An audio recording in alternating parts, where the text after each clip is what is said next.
press the bell icon on the YouTube app and never miss another update.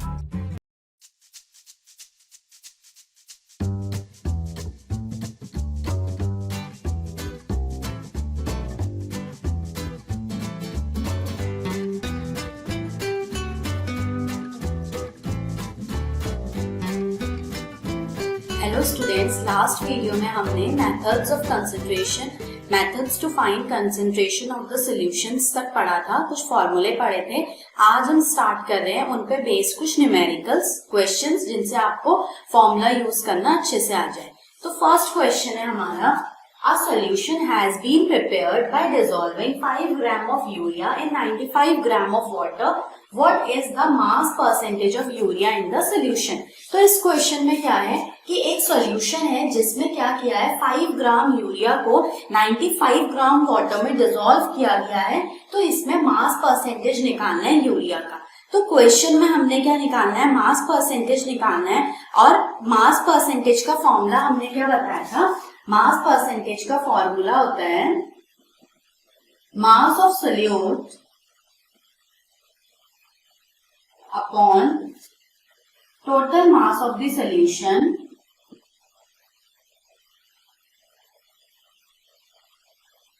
Into 100। तो अब इस question में हमें पहले ये आइडेंटिफाई करना है कि यहाँ पे सोल्यूट क्या है और टोटल मास ऑफ सोल्यूशन क्या होगा। सोल्यूट और सॉल्वेंट का मिला के जो मास होगा वो सोल्यूशन का मास होगा। तो यहाँ पे सोल्यूट कौन होगा, सोल्यूट वो होता है किसी भी सॉल्यूशन में जो भी कंपोनेंट कम क्वांटिटी में प्रेजेंट रहता है वो सोल्यूट होता है। तो यहाँ पे यूरिया कितना है, 5 ग्राम यूरिया है और 95 ग्राम वाटर है। तो 5 ग्राम यहाँ पे क्या हुआ, यूरिया हुआ। तो यूरिया क्या है, सोल्यूट है।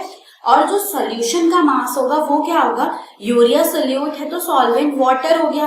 तो यूरिया और वाटर दोनों का मिला के जो मास है वो सोल्यूशन का मास होगा। तो अब हम फॉर्मूला यूज करते हैं। मास परसेंटेज का जो फॉर्मूला है हमारा, मास परसेंटेज ऑफ सोल्यूट, मतलब यहाँ पे हम किसका मास, मास ऑफ सोल्यूट में हम किसका मास रखेंगे, मास ऑफ यूरिया, क्योंकि यूरिया क्या है, सोल्यूट है कम क्वांटिटी में। टोटल मास ऑफ सोल्यूशन में हम किसका मास रखेंगे, mass of urea plus water. Urea solute है कम क्वांटिटी में है, तो वाटर सॉल्वेंट है क्योंकि वो ज्यादा क्वांटिटी में है, इनटू 100। अब देखिए हमारा यूरिया कितना है, यूरिया का मास कितना है हमारा 5 ग्राम, और यूरिया का मास प्लस वाटर का मास कितना हो जाएगा, 5 प्लस 95 ग्राम। तो ये हो जाएगा हमारा 5/100 ग्राम। तो 5/100 ग्राम इंटू 100 फॉर्मूले में था तो यहाँ पे भी 100 लगा लेते हैं। तो 5 यूरिया का मास, 5 प्लस 95 पूरे सॉल्यूशन का मास, 5 ये 100 हो गया मास ऑफ द सॉल्यूशन इंटू 100। तो फाइनल आंसर कितना आ गया, 5%। तो 5% क्या हो गया यहाँ पे, mass percentage of urea. Hence the answer is mass percentage of urea is equals to 5%। So इस क्वेश्चन में हमने क्या यूज किया, मास परसेंटेज का फॉर्मूला। और जो हमारा फॉर्मूला है जो पूछा गया है, सबसे पहले उसके फॉर्मूले को रिकॉल करेंगे। फॉर्मूला जब आपको याद आ गया उसके बाद क्या करेंगे, उस फॉर्मूले में वैल्यूज रख देंगे, आइडेंटिफाई करेंगे क्या क्या चीजें पूछी गई हैं, उनको आइडेंटिफाई करने के बाद उनकी वैल्यूज रख देंगे। अब हम नेक्स्ट क्वेश्चन करते हैं मोलैरिटी पे बेस्ड। तो हमारा नेक्स्ट क्वेश्चन है, calculate the molarity of a solution containing 5 gram of NaOH dissolved in 450 milliliter of the solution। इस क्वेश्चन में हमको क्या फाइंड आउट करना है, मोलैरिटी फाइंड आउट करनी है सॉल्यूशन की। कंसंट्रेशन हुआ मोलैरिटी, तो उसकी मोलैरिटी फाइंड आउट करनी है। और हमें क्या दिया है कि 5 ग्राम NaOH जो है वो डिसॉल्व है 4 मिलीलीटर ऑफ द सोल्यूशन में। तो सबसे पहले मोलैरिटी का फॉर्मूला क्या होता है, मोलैरिटी का फॉर्मूला होता है molarity is equals to number of moles of solute upon volume of solution in liter। Condition होती है मोलैरिटी में कि आप मोल्स ऑफ सोल्यूट कैलकुलेट करेंगे और अब उसके नीचे वॉल्यूम ऑफ सोल्यूशन लीटर में रखेंगे। अगर वॉल्यूम ऑफ सोल्यूशन आपको मिलीलीटर में दिया रहता है तो आप उसको 1000 से डिवाइड कर देंगे।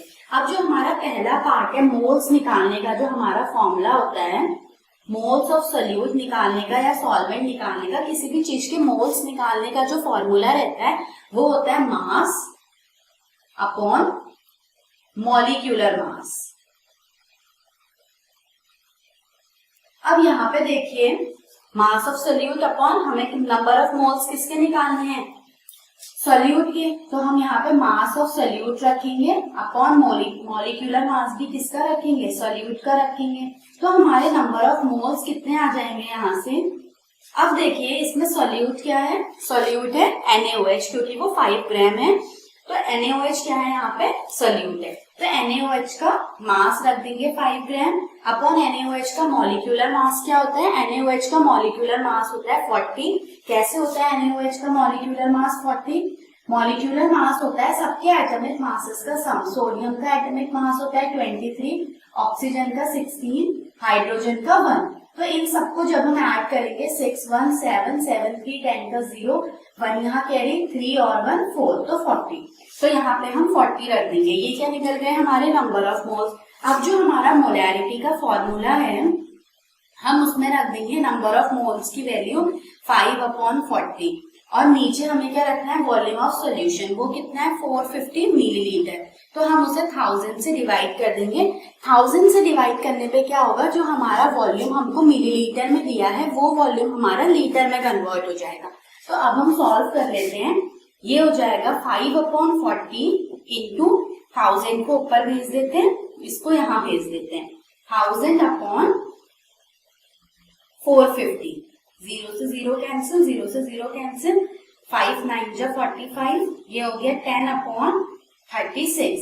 10/36 को हम सॉल्व करेंगे तो आंसर कितना आ जाएगा 0.277। तो हमारा फाइनल आंसर कितना हो गया, हमारा जो क्वेश्चन में पूछा था मोलैरिटी कितनी हो गई 0.277 कैपिटल M। मोलैरिटी की यूनिट होती है कैपिटल M। तो हमारा ये क्वेश्चन सॉल्व हो गया। अब हम नेक्स्ट एक और क्वेश्चन करते हैं। तो इस तरीके से जो भी हमने फॉर्मूले पढ़े थे किसी भी सॉल्यूशन के कंसंट्रेशन को फाइंड आउट करने के लिए, mass percentage, volume percentage, molarity, normality, जो भी फॉर्मूले पढ़े थे उनका हम इस तरीके से यूज करते हैं। तो ये रहा हमारा थर्ड क्वेश्चन। थर्ड क्वेश्चन क्या है, calculate the molarity of 2.5 gram of ethanoic acid in 75 gram of benzene. तो 75 ग्राम ऑफ बेंजीन का है, तो यहाँ पे हमें मोलैरिटी का फॉर्मूला क्या होता है, मोलैरिटी का फॉर्मूला भी सेम मोलैरिटी जैसा होता है, उसमें थोड़ा सा ये डिफरेंस होता है, number of moles of solute upon mass of solvent in KG. वहां volume of solution in litre था, यहाँ पे मास ऑफ सॉल्वेंट लेते हैं इन किलोग्राम्स। तो number of moles of solute निकालने का फॉर्मूला क्या है, mass upon molecular mass of the solute. यहाँ पे आपका देखो 2.5 ग्राम इथेनोइक एसिड डिसॉल्व है 75 ग्राम ऑफ बेंजीन में, तो इथेनोइक एसिड क्या हुआ यहाँ पे सॉल्यूट हुआ। और इथेनोइक एसिड का फॉर्मूला क्या है CH3COOH। तो इसका मॉलिक्यूलर मास कितना होता है इथेनोइक एसिड का 60। इसे आप कैलकुलेट कर लेंगे उसी फॉर्मूले से 12 + 3 + 12 + 16 + 16 + 1, या फिर आप करेक्टिव फॉर्म में उसे लिख लें। तो solute number of moles of solute कैसे निकल जाएंगे 2.5/60 upon mass of solvent in KG है, तो हम इसे 75। अब यहाँ पे बेंजीन का जो मास है वो ग्राम में दिया है, लेकिन मोलैरिटी के अकॉर्डिंग वो किलोग्राम्स में होना चाहिए, तो हम 1000 से डिवाइड कर देंगे। तो सिमिलरली ये क्या हो जाएगा 2.5/60 इंटू 1000/75।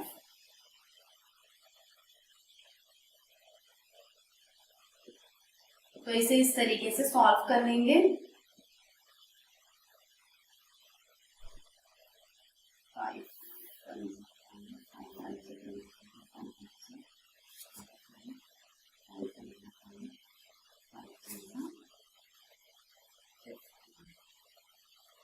तो ये हो गया 5/3 3 9।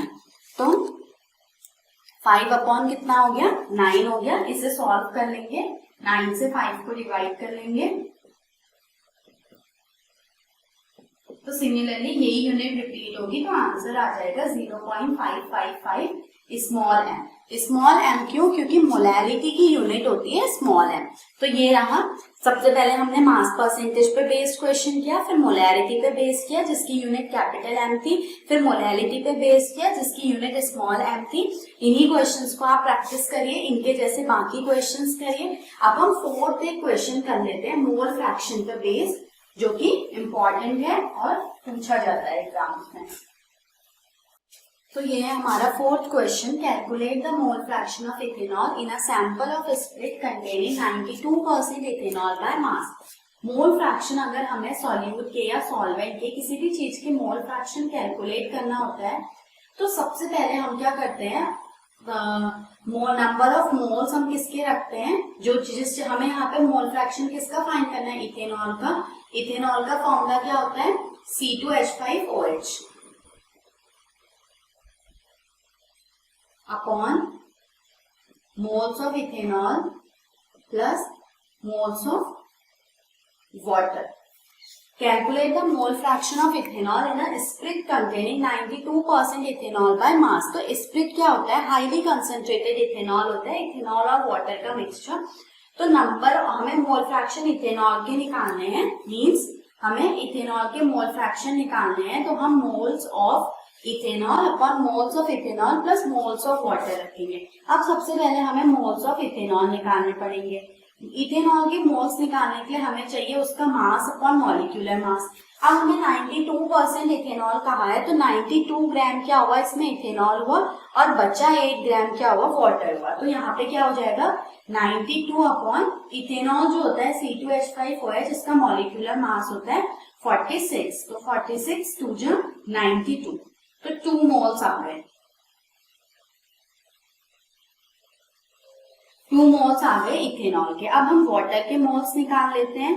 Number of moles of water हो जाएंगे 8 upon molecular mass of water होता है 18, 4 अपॉन 9, तो ये हो जाएगा 0.40, 4 जा 36, 0.44। अब हम फाइनली इस फॉर्मूले में मोल्स ऑफ इथेनॉल कितने हो गए 2, moles of ethanol 2 plus water के मोल्स 0.44, ये हो गया हमारा 2 अपॉन 2.44। अब हम इसे सॉल्व कर लेते हैं तो ये हो जाएगा 200 अपॉन 244।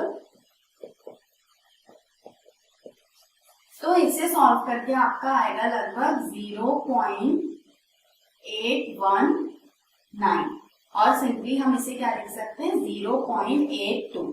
और मोल फ्रैक्शन की कोई यूनिट नहीं होती, वो यूनिटलेस क्वांटिटी होती है। तो फाइनल आंसर हो गया 0.82। अब ये कुछ क्वेश्चंस हमने करे, इनके बाद आप बाकी क्वेश्चंस प्रैक्टिस करिए, जो नहीं आता है वो पूछिए कमेंट सेशन में। नेक्स्ट हम पढ़ते हैं वेपर प्रेशर। वेपर प्रेशर क्या होता है, राउल्स लॉ क्या होता है, वो भी इम्पोर्टेंट टॉपिक है।